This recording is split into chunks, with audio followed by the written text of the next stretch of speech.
Hey, surprise visit from Aaron Live. I was sitting around here. Well, I wasn't sitting around, I was drawing, but I have a Hulk commission that I've been working on for like a week, and I really got to get it done. And I thought, okay, well, I'm going to finish it up right now. And I thought, well, why not just do a live stream and do it live? So that's what I'm doing.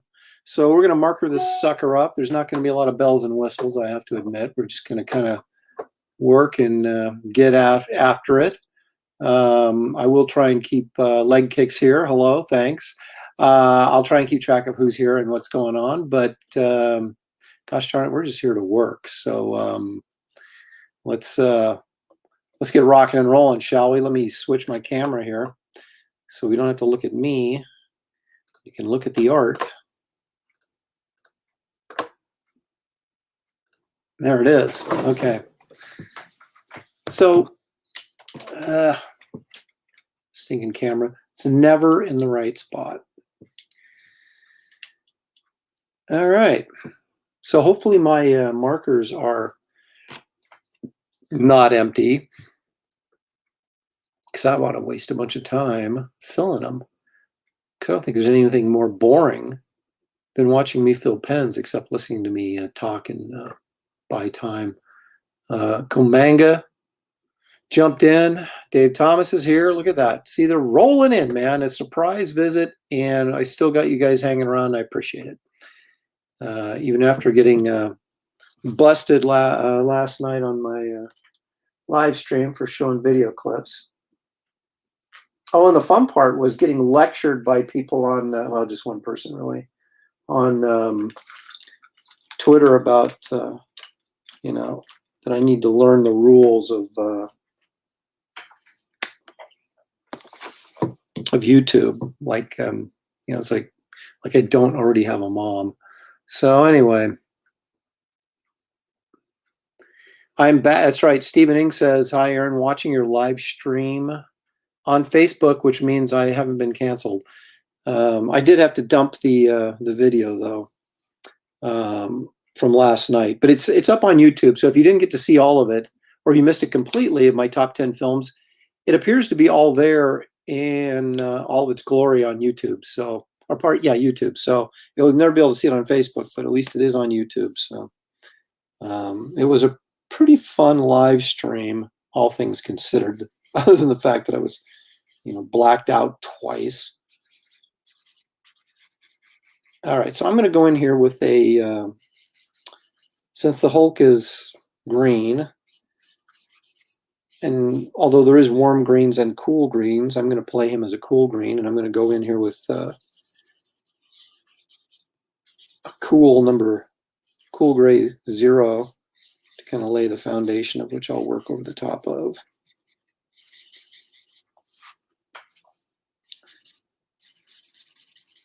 This has got a gray marker commission, so there won't be any color being used. So I can honestly say no color was harmed during the making of this video.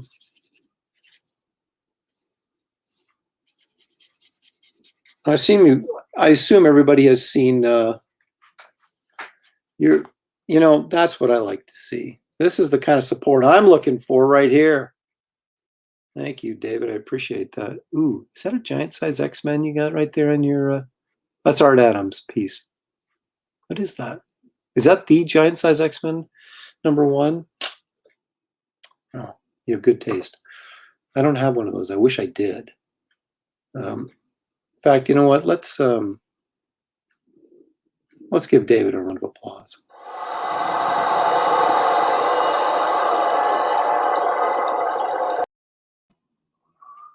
Okay.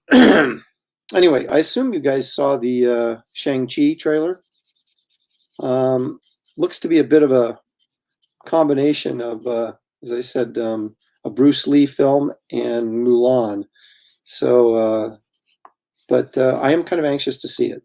I kind of like martial arts films. Looks like there might be a little Crouching Tiger, Hidden Dragon in there as well. So,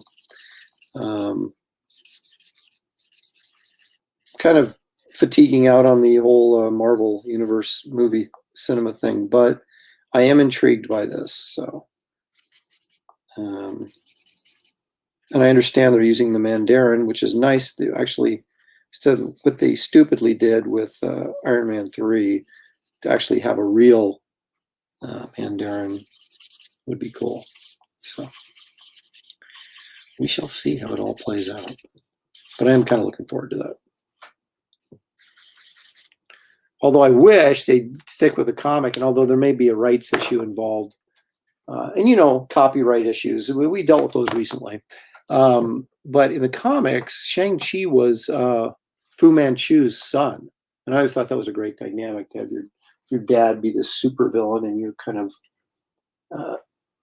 having to deal with that. So that looked like that might have been a fun way to go, but I don't think they're taking that angle with the movie. But so we'll see what they have to do.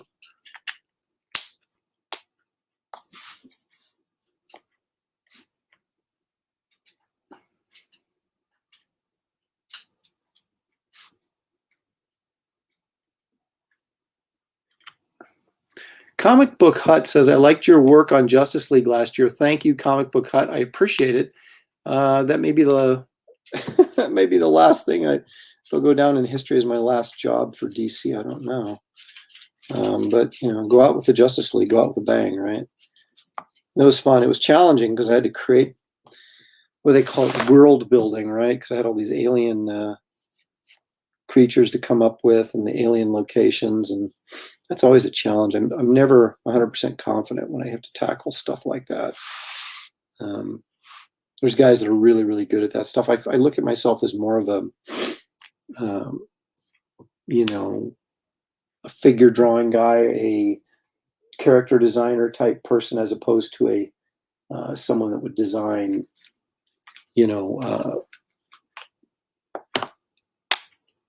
cities or civilizations or things like that. I had to do quite a bit of that when I did Amethyst several years ago, and I was really dreading that, but I sort of took the challenge on, and for the most part, I think it came out pretty well.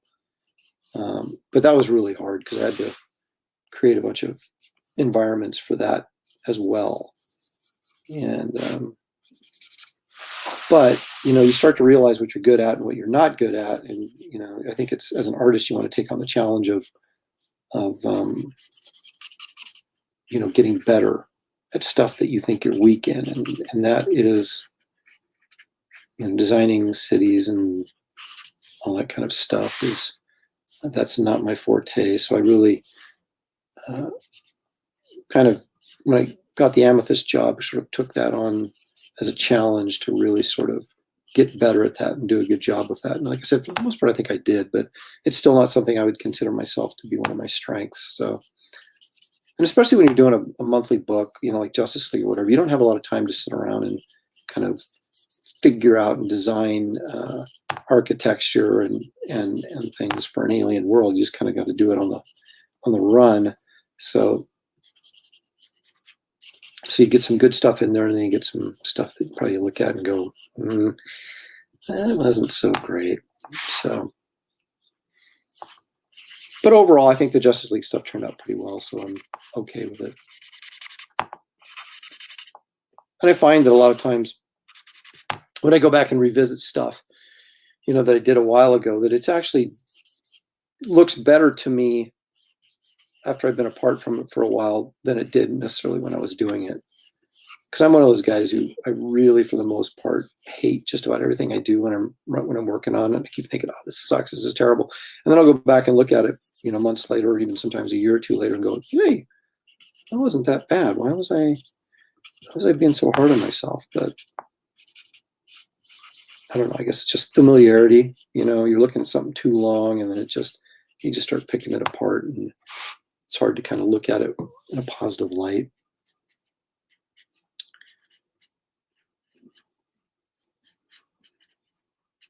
Commissions, though, I can generally get a good feel for when they're working and when they're not. And I go back in a couple of years and look at it and go, yeah, that still sucks. Or, hey, you know what? That's still as good as I remember it. Let's see here. Do I know Rick Hoberg? Heck yeah, I know Rick Hoberg. I walked into his house one time. This was years ago, but We were working on the Ultiverse stuff, and he had this stacks of comics in his like family room or whatever, and there was just Spider-Man #1 just sitting there on the top of this stack of comics. And I'm like, dude, seriously? And he was one of those guys that comics are meant to be read, not to be, coddled or whatever. And I'm just like, put that thing in a plastic bag. What are you doing? But yes, I do know Hoberg. Oh, you met him in '91, but no one went to talk to him because Stan Lee was there. Well, that's what you call bad timing, right? Oh, Rick's a good guy. I mean, I knew him for, like I said, he worked on Ultiverse stuff at the same time I did. So we had a lot of reasons to cross paths back then in the early to mid '90s. Yes, I'm using Copic markers. Why? What is this? Why do I see you comic guys as a big deal for working at DC? Are we being deceived? Can any Joe Blow off the street with talent do a DC comic? No. No. I mean, mainstream comics is difficult to break into regardless of what's going on. What era you're in. When I broke in at Marvel, I was fortunate because I really sucked, but it was during kind of the tail end of the boom. So they were producing such a mass quantity of books, they needed kind of warm bodies to draw them. So it was a little easier, but it still wasn't easy to break in. They still had sort of their standards, I guess, that they were like, they weren't just giving jobs to anybody. That may not be true though. But if they did, it was for a very short period of time. So it is a big deal to work for Marvel and DC, but it becomes less of a big deal if what they're doing, character-wise or with their line that you don't really like. Because then you're kind of like, well, I got to draw Superman, but it was really boring or it was really bad, or, so it's been kind of the gold standard, right? Even, look at the Image guys. They went back and worked on, Jim Lee relaunched Fantastic Four, Rob Liefeld, Captain America, and Will Spertasio was doing Iron Man. I mean, they left Image to go to go back and work at Marvel because there's that feeling of there's nothing quite like working on, the big characters that are so well known in pop culture. But I mean, if you've been doing it for 30 years, like I have, it's kind of like, it doesn't quite float your boat like it used to. When, a young artist, you get an opportunity to work on Spider-Man, you're in seventh heaven, right? Or you're working at Marvel or DC and you just, the world's your oyster kind of thing. But after you've been doing it for a while, it's kind of like, well, how many times do I have to draw Spider-Man? How many times do I have to draw the Hulk or whatever, before I feel like I've been there and done that. And so then you start thinking, what have I really got to show for 30 years in the industry? Yeah, I worked on Planet Hulk. Yeah, I drew Ms. Marvel. Yeah, I drew Wonder Woman, whatever. But I don't own any of those characters. I get a little bit of kickback from the trade paperbacks and stuff that I worked on. But, you don't have anything that's yours or anything lasting, and they can kick you to the curb at any time, right? And so then it doesn't really matter what you did 5 years ago or 20 years ago or whatever. So you start to think, well, I need to do some stuff that I can get my characters out there, my IPs, things that I own out in the marketplace. And it's a much harder sell, obviously, because you don't have the big machine of the established industry and established characters behind you. But, you can also get lucky and strike it big, which you could never really do post Image days in mainstream comics, because they've limited, well, first of all, you're not getting the sales that they did back in the 90s, but they also, after that, after delving out these huge checks to McFarlane and Jim Lee and others, they changed their royalty structure so that they would never have to pay that kind of money again. to creators. So it's even harder to, strike it big. You can still make good money, if you're on Batman or whatever and can get a hit on your hands or whatever. But there's very few guys that are making really good money anymore. And those are getting fewer and fewer because these big companies are trying to eliminate that.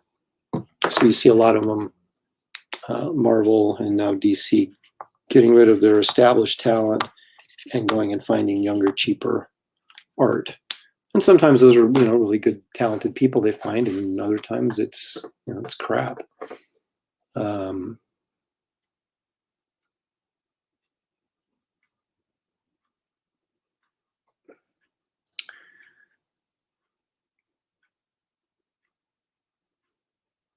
I like Kenneth Roquefort a lot. His stuff is really kind of, I don't want to call it weird, but it's kind of offbeat, and I really dig it.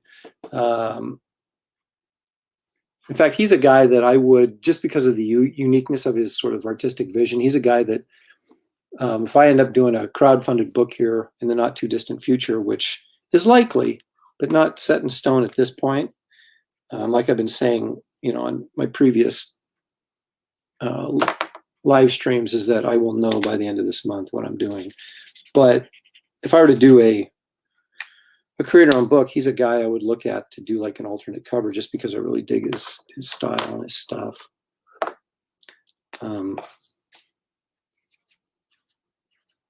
It's interesting because I'm more of a traditional, the way I draw is more traditional, or so I always kind of like guys that are sort of out there a little bit with their stylistically, that and I'm not just celebrating, just saying just because it's different it's good, but there are guys that have different unique styles that are really good, and he's one of them.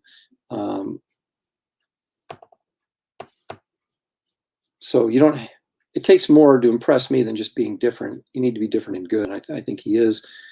And there's a lot of guys that are, well, not a lot of guys, but there's several guys that could fit into that boat of being different but really good at the same time. I don't know. I've tried to be weird myself over the years, but I'm just too conventional. I was just brought up during a period of time in comics and art where there wasn't a lot of that type of stuff going on. So most of my influences are more traditional looking type stuff. So you just try and take a traditional approach, but do it really, really well, as opposed to trying to do something unique. Because I don't think you can set out to do something unique. I think you have a vision, right? And it is what it is. And sometimes people's vision combined with, the talent they have, or how that, how something gets from their mind to their hand onto the page. Everybody has kind of a different viewpoint and different influences that sort of kind of go into that. And I fought for years trying to figure out, I got to do a new style, I got to do something. And I thought, you know what, just do what you do and do it as good as you can do it. And hopefully that'll be enough.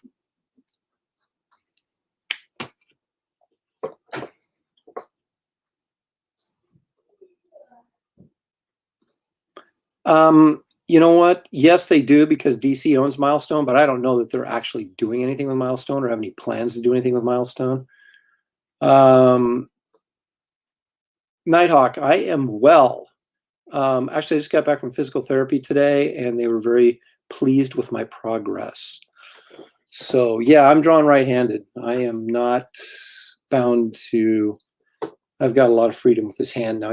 I can't lift anything of any significant weight, but I can move it around and draw, so we're in good shape.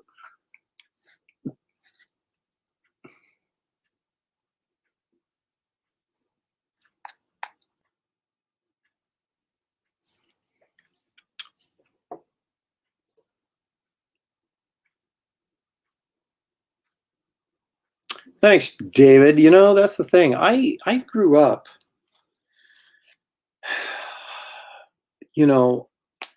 there hasn't been a time, so once I got into comics as a fan, that I was not a collector. I was a reader, but I was always a collector. condition was always important to me. First appearances were #1 issues. That kind of stuff were always important to me. And I couldn't tell you why, what the reasoning for that was.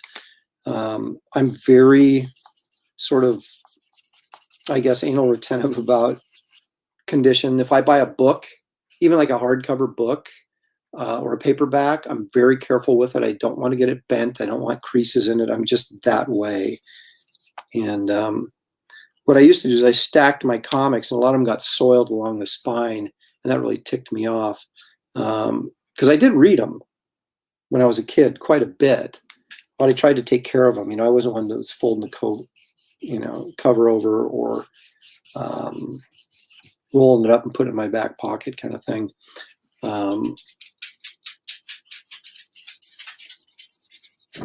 That clip clop you hear is my dog roaming around down here.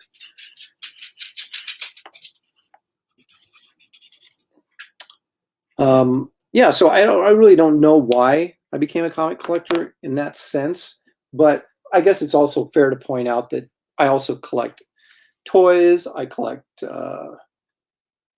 see, look at all those toys up there. That's just one. I mean, I got many shelves full of this garbage, but that Watcher figure back there is worth some money. I wish I hadn't taken it out of the box. Look at Count Chocula and Quisp bobbleheads. So that vinyl Spider-Man back there sat next to the Watcher is a pretty cool figure. But anyway, yeah. So I collect toys. I collect movie posters. I collect original art to a certain degree. It's so stinking expensive that it's hard. Excuse me. It's hard to collect all that stuff because it just gets, I've only got limited amount of funds that I can actually use on stuff like that. So I have bought some original art. I have a very small minor league original art collection, but I would like to collect more. But stuff I'm interested in is kind of like my comics. I'm interested in everything pre-1980. I don't buy anything post-1980 for collecting purposes, comic-wise. And I'm kind of the same way with the art. That's where I grew up, I was a kid in the 70s, and so that's, the stuff I remember. And so all the stuff I'm interested in is 70s artwork, and they're not giving that stuff away. So my art collection is a little bit limited, but I do have some nice pieces.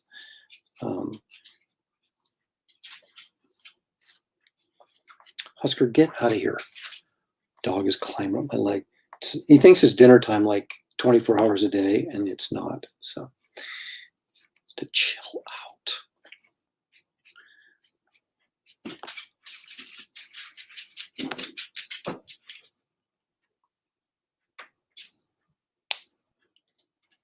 Excuse me 1 second while I address my daughter.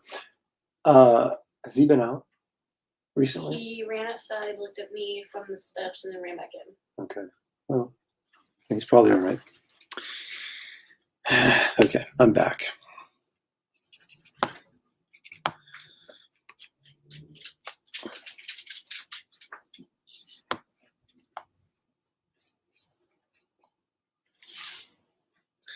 Be careful I don't get off the screen here while I'm doing this. Kind of defeats the purpose. Nighthawk Warriors out of here. Have a fun live stream. Thanks, Nighthawk. Appreciate you dropping in. Johnny Fitz is here. Thanks, Johnny, for coming back. Appreciate it. Oh, Ryu got an amazing Fantasy 15. That's pretty impressive.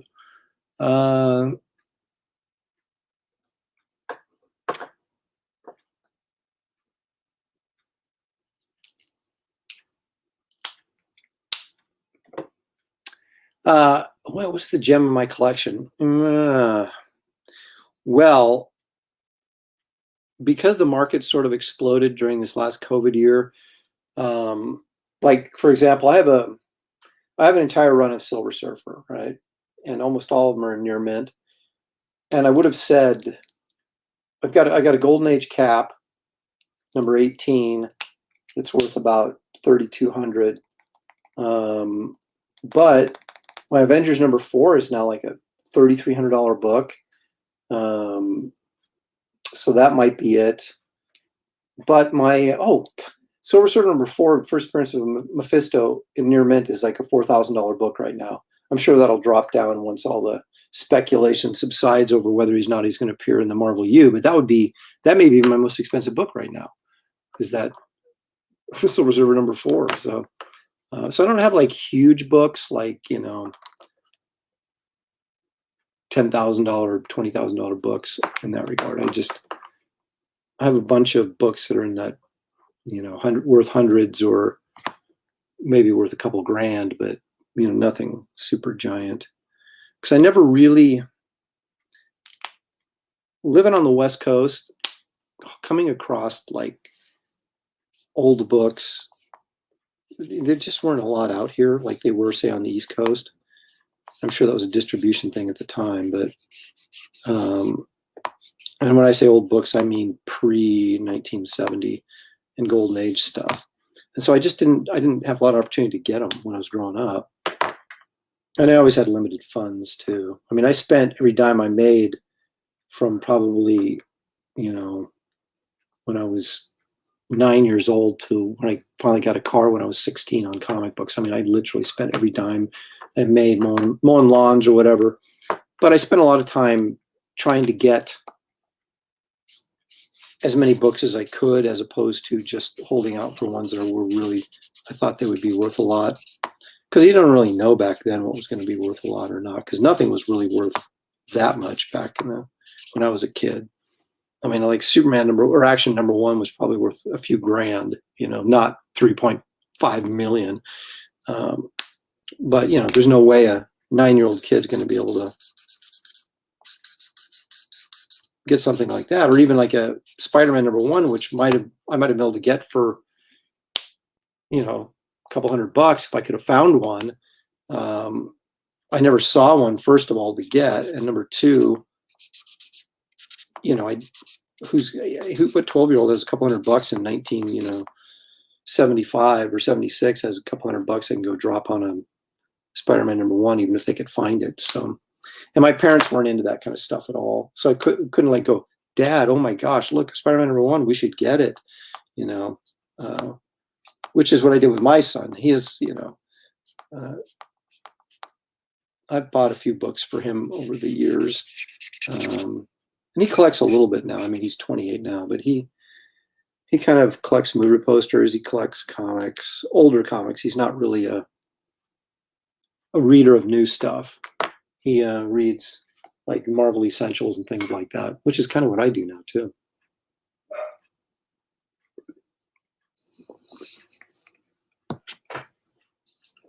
I love this. Lloyd literally has everything. I mean, like everything, and multiple copies of it. So, yeah. So my collection compared to Lloyd's is like amateurish. His collection would like beat my collection up on the playground. I mean, it's just everything's silver and bronze, no gold. See, I have some gold, not a ton. I got some ECs. I've got a few, several Uncle Sam's from National Comics with Uncle Sam Reed Crandall covers that I collect when I can find them. But again, those are books that are, I've got a nice Captain Marvel Jr. #4 with a Mac Rayboy cover, classic cover, in nice shape, 6.5, I think. But those books are, again, those are not super valuable. They're, $1,200, or, I've got a Wiz 22, which is, a really nice book and hard to find, but, what is it, $1,500 book, so it's, it's, $1,500 is $1,500, but like I said, I don't have anything that's just going to bring the house down in terms of value, or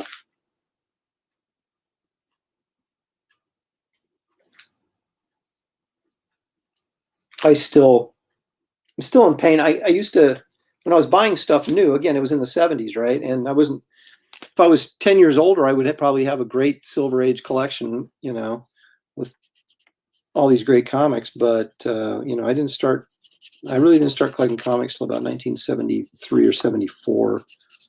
And, you know, I bought what I could get. I bought everything new off the newsstands, and I had a pretty good Spider-Man collection, but I had 2 and up. Sir, on the YouTube, please. Uh-oh, I'm getting busted. They're gonna shut me down. Censor you again. How dare you show video clips that are already on YouTube? How dare you? Somebody on Twitter lectured me about knowing the rules and using an excuse that just because everybody else is doing it doesn't mean it's okay for me to do it. And I about said, thanks, Dad, but... Well, if it's such a problem, then, like, why do 57 different channels carry Dr. Phil? And... Well, I mean, that was my point, is not whether or not I was in the right or wrong is not the issue. The issue is their enforcement policy is ridiculous. If you're going to... Heck yeah. If you're going to enforce it, enforce it. If you're not going to enforce it, then leave me alone.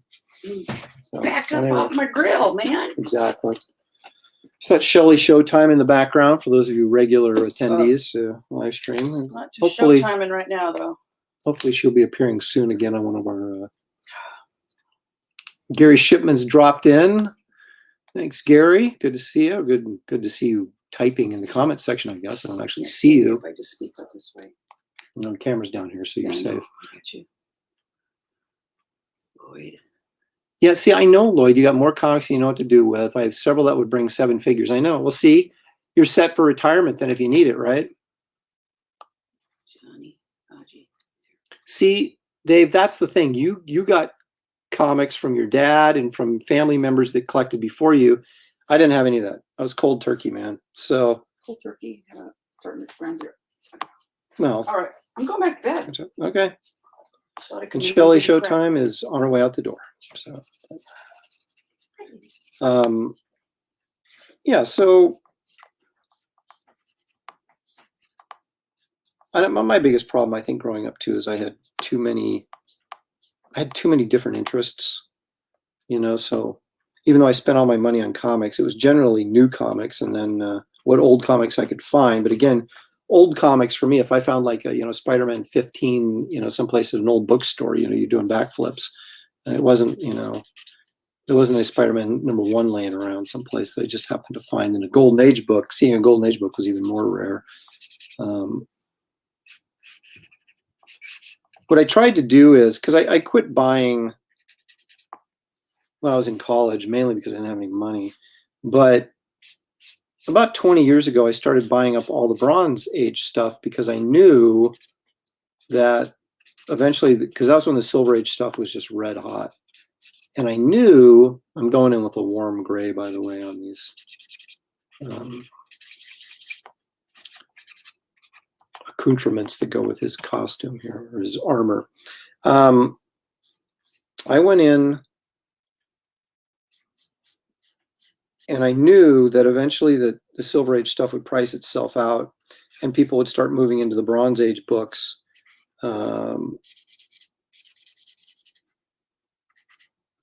So I started buying them all, like, which I would consider minor keys, because I still don't have first appearance of Wolverine or, that was the story I was going to tell before Shelley walked in, was that I quit buying Hulk off the newsstand an issue before Wolverine appeared. Genius. But so I was like buying Supernatural Thrillers #5, right, which is first appearance of the Living Mummy, first appearance of Iron Fist, first appearance of, a Luke Cage. I got a Luke Cage #1 for $80, and it's probably a 9.0. I got, the Special Marvel Edition 15, the first Shang Chi, which of course is blowing up now, but I got it for $20 in your mint copy. So I was buying all that kind of stuff up, hoping that some of it would take off. Warlocks, Captain Marvel, Starlin, Captain Marvel, Thanos stuff. And then I would find like comics that hadn't taken off yet that were first appearances, like, is it Iron Man? It's Iron Man 59. Whereas Iron Man's battling Submariner on the cover, but it's the first appearance of Moondragon. And that book is now, $400 or $500 book. And I got it for less than 100, a near mint copy and things like that. So I, and then I would buy what Silver Age I could get my hands on, that hadn't blown up yet. And so that's kind of how I focused my buying about 20 years ago. And that makes up a large majority of my collection right now. This is a, actually, I'll get back to that in a minute. Just not looking forward to the auction fees. Yeah, but you don't have to auction that stuff off, Lloyd. You could probably, you could find buyers on social media or wherever, and you wouldn't necessarily have to auction that stuff as long as you knew what you wanted to get for them.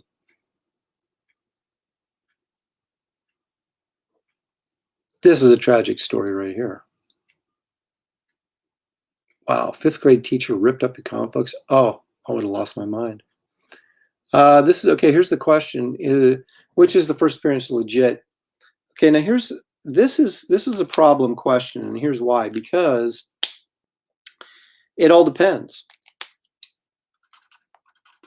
Now, 81 is considered the first 80 is the first cameo appearance of Wolverine, and 81 the first full appearance, right? But you also have to remember 81, Wolverine's on the cover and he's not on 180, and I think that makes a difference. But so really the book that's super valuable of those two is 181, right? His first full appearance. However, if you go to, say, a book like First Appearance of Darkseid, the first cameo appearance of Darkseid is in Superman's pal Jimmy Olsen, 138, I think. But his actual first full appearance is in Forever People #1, which I happen to have, right? Actually, I had both. I sold the other one. But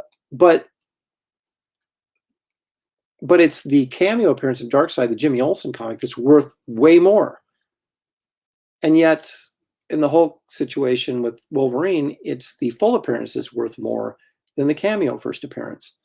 And if you look at Warlock, his first full appearance is in Thor 165, and that thing's blown up, right?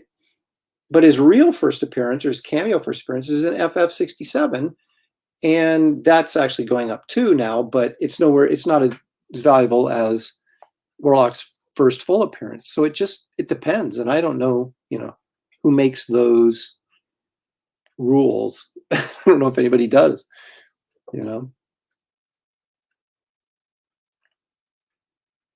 So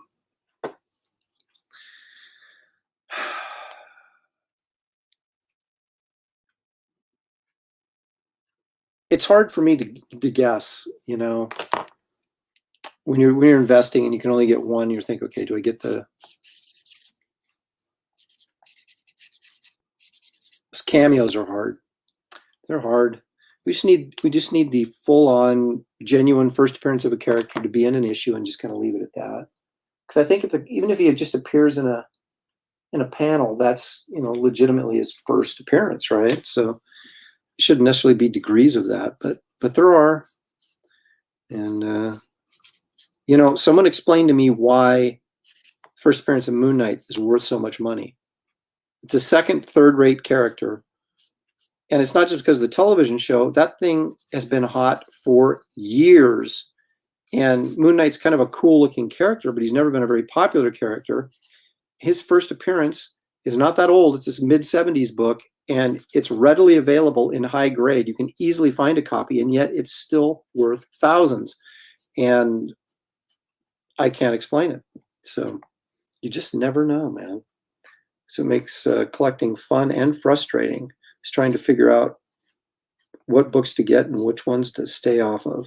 Or you can be like Lloyd, the collector, and just buy everything, and then you don't have to worry about it. Boy, I could talk collecting comics all freaking day.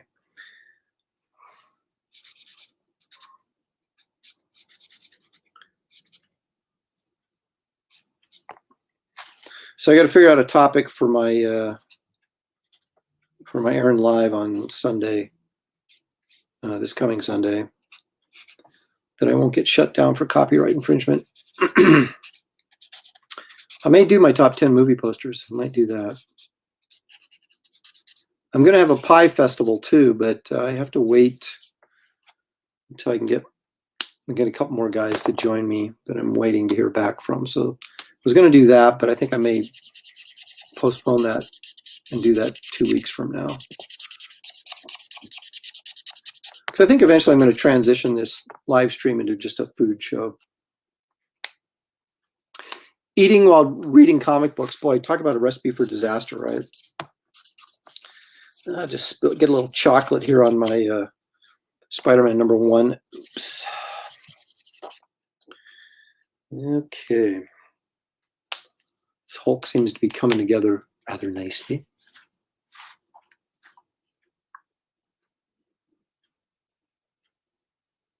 Pie is copyrighted. Yeah. But I'll be eating the evidence. So I'm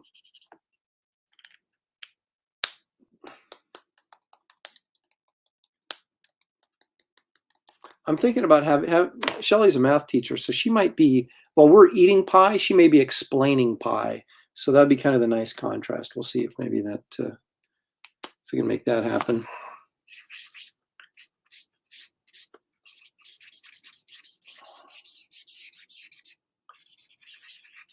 I got to admit, this is the freest my arm has been moving in a while. I've been very diligent in my physical therapy, and it's really paid off.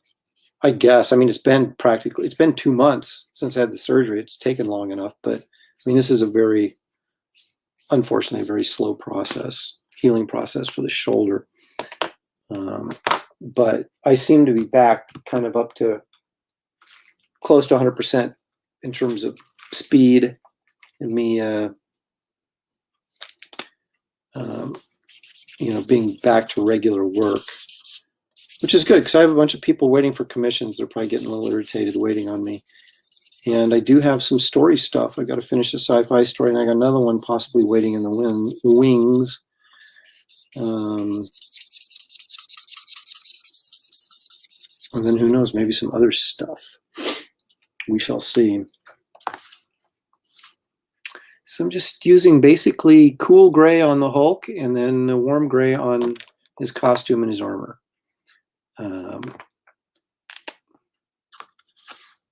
Gary wants to know what happened to my arm. Gary, I had rotator cuff surgery on it 2 months ago.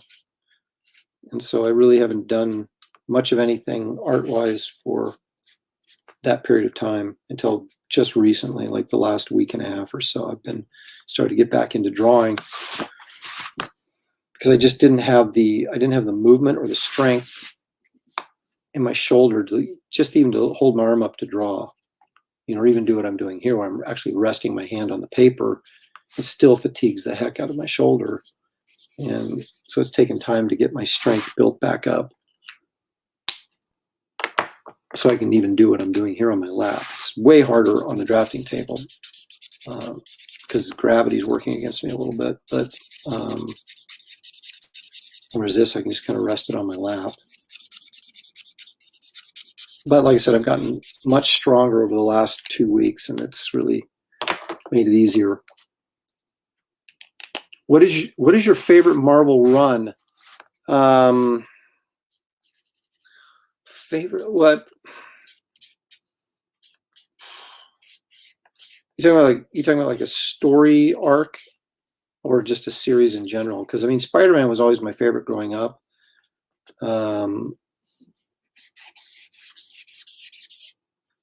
So let me see, what would be my favorite story arc in Spider-Man? Well, my favorite, most painful was the death of Gwen Stacy, because I just loved Gwen Stacy, and I was really just heartbroken to see her get killed. But that is such an iconic. Actually, no, I'll tell you what. I know exactly what my favorite run was. Spider-Man 100 through about 105, because you have the 6-armed Spider-Man story, first appearance of Morbius, then Morbius and the Lizard team up, and then they go to the Savage Land. It's like the complete, that 5-issue run is probably my favorite all time. There you go. I was able to give an answer. And that was all Gil Kane.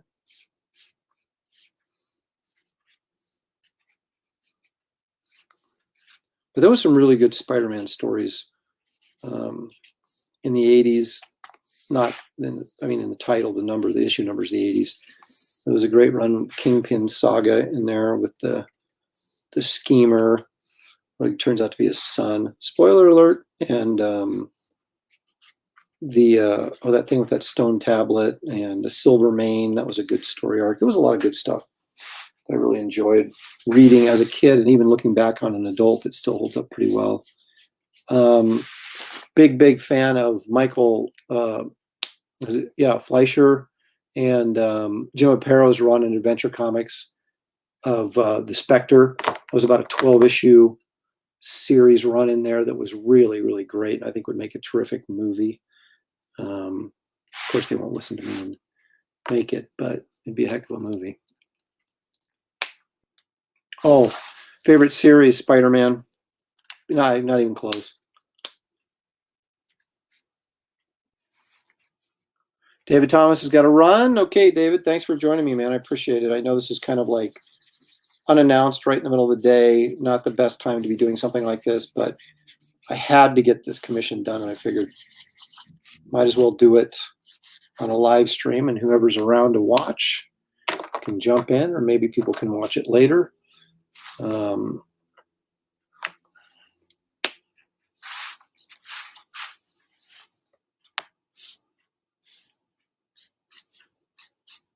Yeah, my favorite Spider-Man artist was John Romita.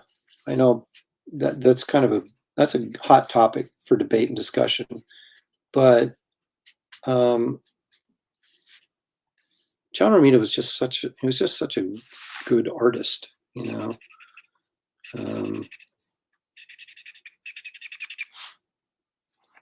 One of my favorite single issues is Captain America 164, first appearance of Nightshade, where Falcon gets turned into a werewolf. It's drawn by, it was written by Steve Englehart and drawn by Alan Lee Weiss, and the art in it is just really, really good. So that's one that sticks out just in terms of a single issue that I really like.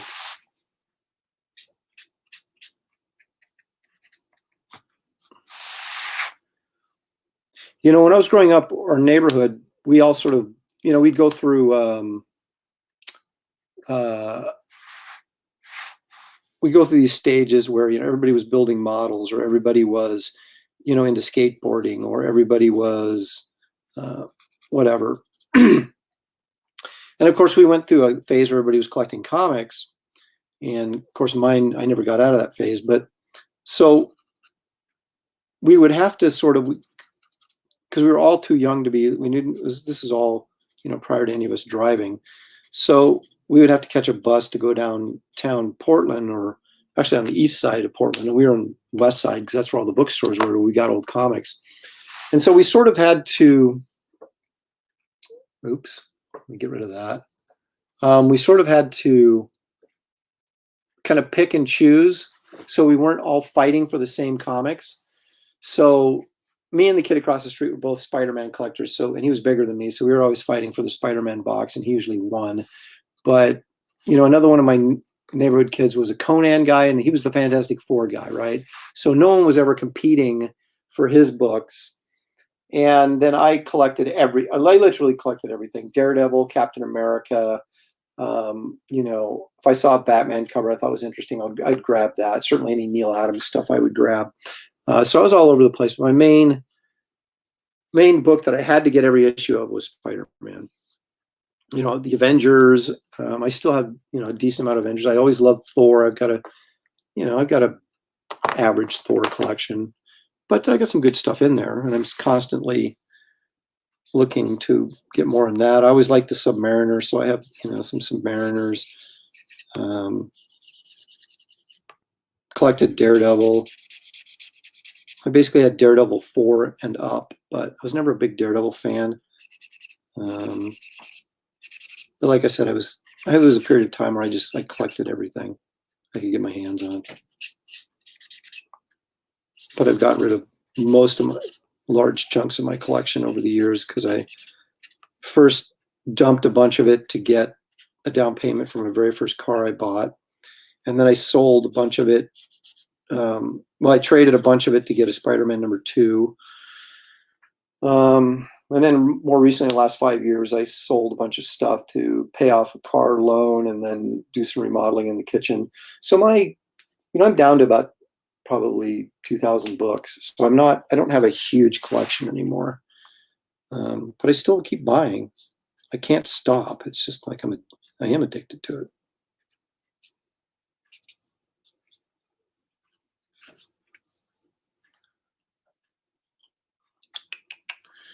This is coming together pretty good. That was a C3. Let me see. I'm going to go a little bit darker here with a C5, I think, on this metal arm, the armband that the Hulk has.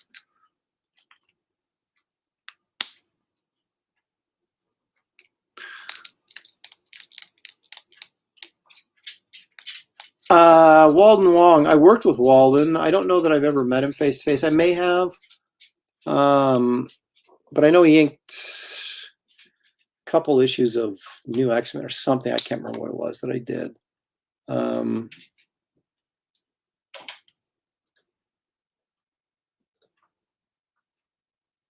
Do I draw Spider-Man more? Probably. I like the way Ramita did his eyes. But I try not to go as thick as Ramita did and go a little bit thinner because he is supposed to be a teenager. But yeah, I would say Ramita is probably the biggest influence on my approach to when I draw Spider-Man. Vic wants to know first prints, any rare comics in your collection? Well, I kind of went over that. I mean, in terms of rare comics, I don't know. I've got a Mask of Fu Manchu that ain't easy to find from like 1950 something or other. It was 56, I think. Wallywood cover and interior art. That's not it was published by Avon. It's not an easy book to find. I've got the National Comics, the Uncle Sam books are really hard to find. All my comics are first prints. So in terms of books, maybe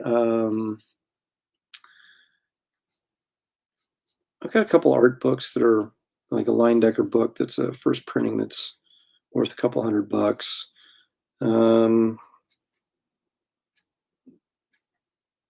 Also got quite a collection of portfolios. That was a big thing in the 70s. Art portfolios. Whenever, Wrightson and Barry Smith and Cluda and those guys sort of ushered in this sort of renaissance of comic art where you try to turn comic art into fine art sort of. And, these guys did comics for a while.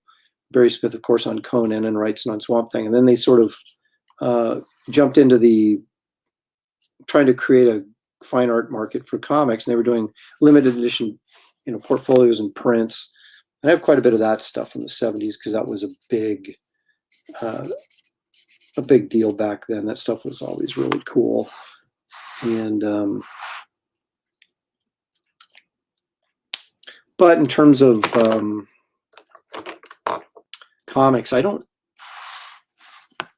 have, like I said, I have a bunch of what would be considered minor keys, key books, but they're not like major keys like, Spider-Man #1 or first appearance of Thor or anything like that. I do the best I can on the budget I've got. Right now, all those books are so far out of my reach. There's no way, even if I had a ton of money, that I would, go drop 40 grand or something or 100 grand on a, Spider-Man #1. I don't know that I could ever do that. I might do it on a Frazetta painting, but I don't know that I would do it on a comic.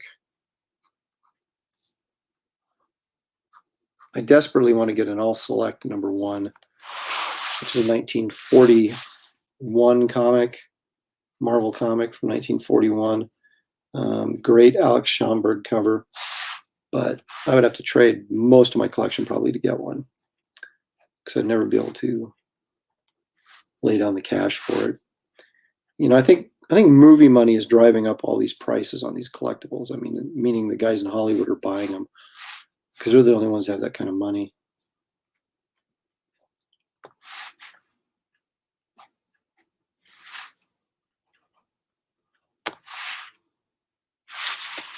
And you have kids and stuff, and you got to put them through college, and so you're kind of, the money you can spend on collectibles kind of dwindles.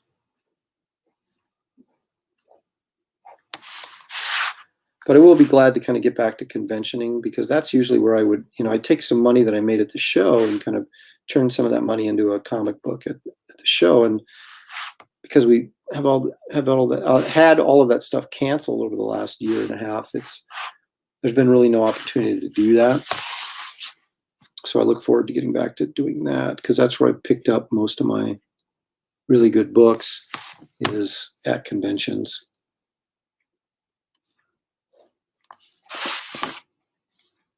But I got some scheduled later this year. We'll see. I'm supposed to be in Kansas City at the end of July, and Portland. As locked down and crazy as Portland is, I'm surprised they've scheduled the Rose City Comic Con, but they have for September, and I'm supposed to be a guest at that. So, although they said West Coast cons other than San Diego, they don't really have great selection of old books.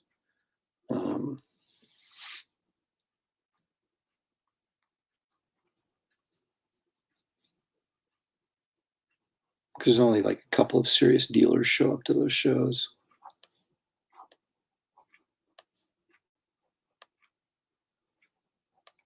I'm kind of interested to see what might turn up in Kansas City when I go there in July.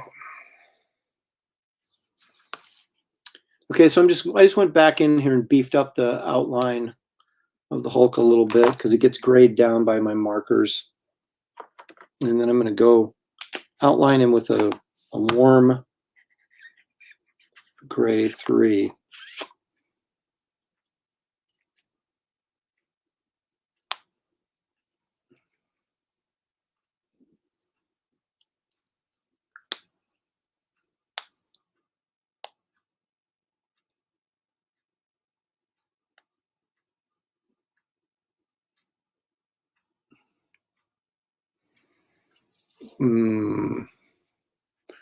Oh, this is interesting. I started liking digital more because when I first started going to comic shop briefly, the stacks of comics were too much. Yeah, well, it depends if you're a collector or a reader, or both. I happen to be now I'm more of a collector than I am a reader, but I used to be both.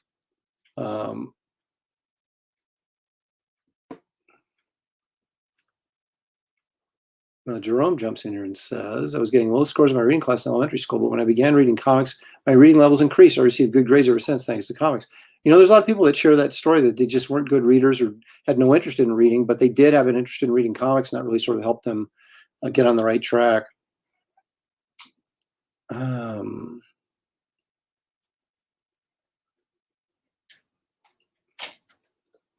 now this is just plain showing off. Issues 1 through 400 of FF, Journey to Mystery 83 through 450, Avengers 1 through 400, X-Men 1 through 500, Strange Tales Complete Run, Amazing Spider-Man 1 through 400, and that's just my Marvel runs. Oh, the pain. I'm not really sure how to answer this. What's more expensive to produce, a blank drawing book with a drawing on the cover or a comic book? Well, the only thing you're paying, the blank book would be cheaper, because you're still paying, how many times you have to run it through the printer, like on 4-color process? I'm not talking about digital here. I'm talking about old-fashioned printing. And you're paying for ink. So if it's blank, you're not paying for any ink on those pages. But your main cost is your setup and your paper, which you're not really avoiding producing a blank book, but you are avoiding ink cost and probably time in the printer, because actually you wouldn't be running those pages through the printer, the blank ones. You'd just be binding them. So really all you're printing is the cover. So that would be, I guess, probably significantly cheaper. At least I would guess at least 30% cheaper, maybe 50% cheaper. But I've never priced that out. I priced out books and comics, obviously, like my sketchbook I myself produced and published, and but that's 64 pages full color and a hardcover. So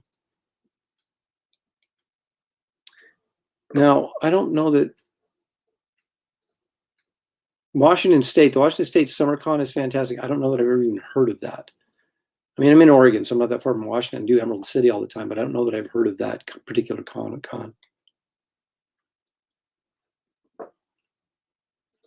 Let me say, I think a drawing book would be a good idea for you. Drawing book, are you talking about like a how-to book, or just, I'm not sure what you're suggesting. But I have thought of doing a how-to book. I've also thought about doing how-to videos. The problem is, for me, is that teaching is fine, but it's not as creative as being creative. So you like to spend your time creating stuff. But I do so understand there's some value in tutorials and things like that, because there's a lot of people that are interested in that stuff and, and learning that stuff. So,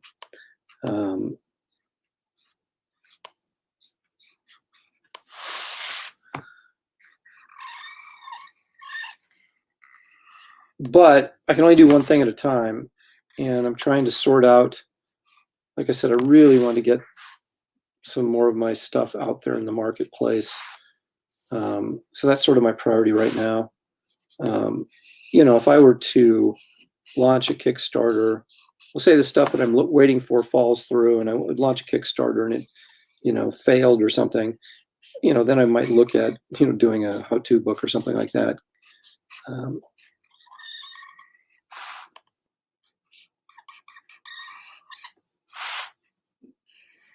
got a lot of ideas about stuff to do, and it's kind of like, you can sort of, they call it paralysis through analysis, right? You just say you have so many ideas and you have so many things, and then trying to decide which one's the best option to do, and then you end up doing nothing as a result of it because you can't make up your mind.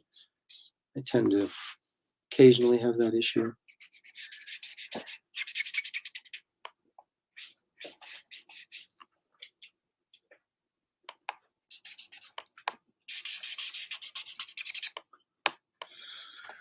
This is pretty good. This is going to Europe. I got a lot of European customers or supporters, and love those guys, but man, shipping, I hate it. Shipping to Europe, you have to fill out all the custom forms, and it's like, it takes so long, especially with COVID. It takes so long for the stuff to get there, and you're never sure if it's actually going to show up, and you're going to have to refund the guy the money or do the sketch over, or whatever. But I do get quite a few requests from France and Belgium, occasionally from Germany. I'm going to put some cracks in here just to give it a little bit of little extra pizzazz.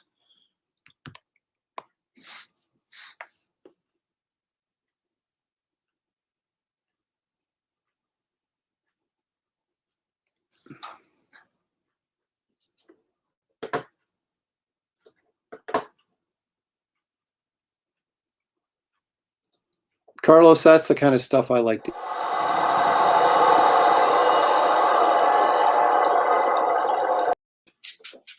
I appreciate that. I hope you're right. I hope you're right.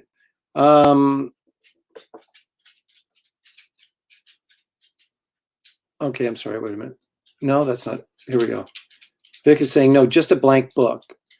So like, produce a sketchbook that people could buy and do their own drawings in. Like, I'm producing it with my cover art or something like that. Is that what I guess that's what you're talking about.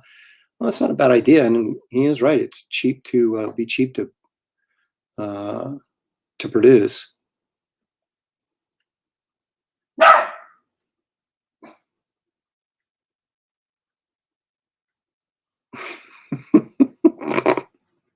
I don't know if you're being serious or not. I've never heard of a drug called white.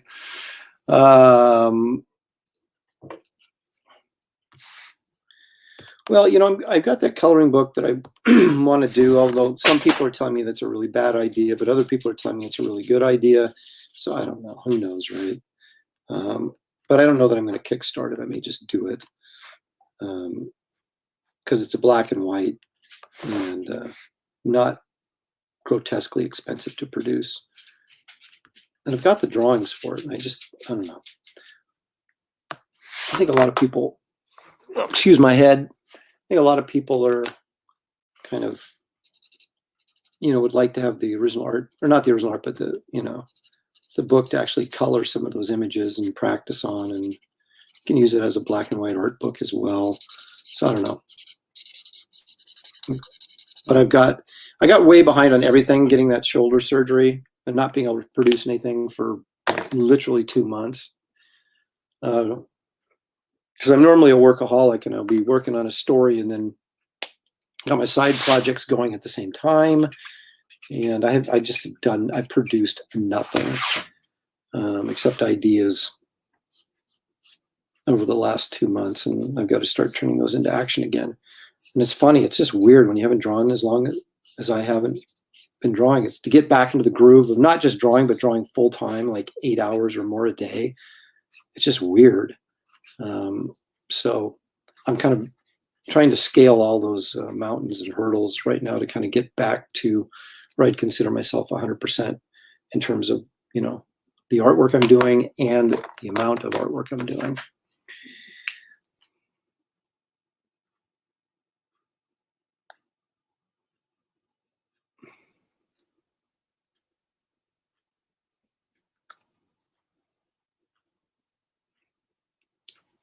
Well, it sounds like, Leg Kick, that you've got had quite a, you know, you've met quite a few prominent creators at this show. I guess I should check it out. Like I said, I never even heard of it.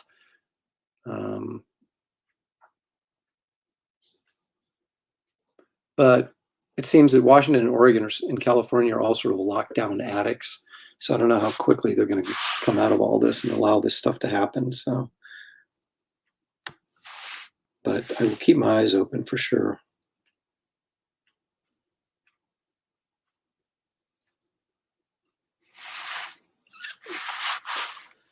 Alrighty.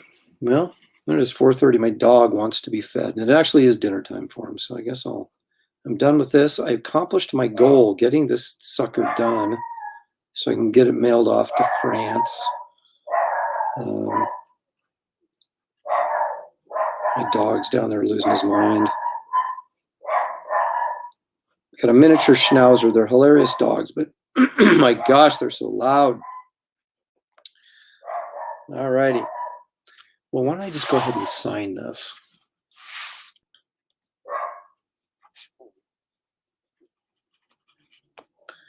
It was like 2021. How about that? It's unbelievable that we're that far along. 2021. Wow. All right, so there we go. That's a better look at it right there.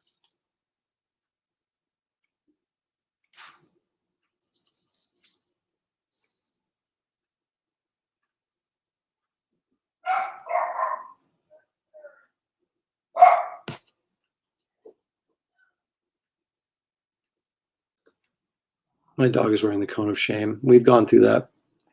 We got him fixed. That was a pain in the butt. There you go. Carlos Rafael wants to know more about this Washington State Con. See, Leg Kick, what you've started. All right, guys. Hey, thanks a lot for joining me on such short notice. I am glad we were able to get this done and move on to the next adventure, which who knows what that'll be. I'll be drawing something Sunday for sure on the live show. Probably not a whole lot of movie clips though, but we'll be doing something. I guarantee it. So let me switch cameras here so I can officially sign off. There I am. Okay, again, everybody, thank you. Leg Kick says he posted that information on the Washington State Con, posted it on Facebook, so check it out there. Paulus Arts. Oops, looks like you got here at the tail end. You sure did. But it's not that long of a video. If you want to go back and take a look at some of the drawing, they're certainly welcome to do that. It'll be come up on YouTube here shortly, and I guess on Facebook right now. So anyway, guys, thanks for joining me on short notice. You never know when I'll do it again, but probably not this week until Sunday, but you never know. Also, I'll be appearing on the Professionals, the rotating roundtable of comic book creators, Graham Nolan, me, Andy Smith, Art to Bear, Fragaboom, and Billy Tucci, talking about who knows what. It changes every week, and it changes every channel, or we rotate the channel that carries it. So be on the lookout for that as well. But until next time, everybody enjoy their week. Have a good week and a safe week. And I'll see you guys all Sunday afternoon, if not before. So again, thanks again, and I'm out of here.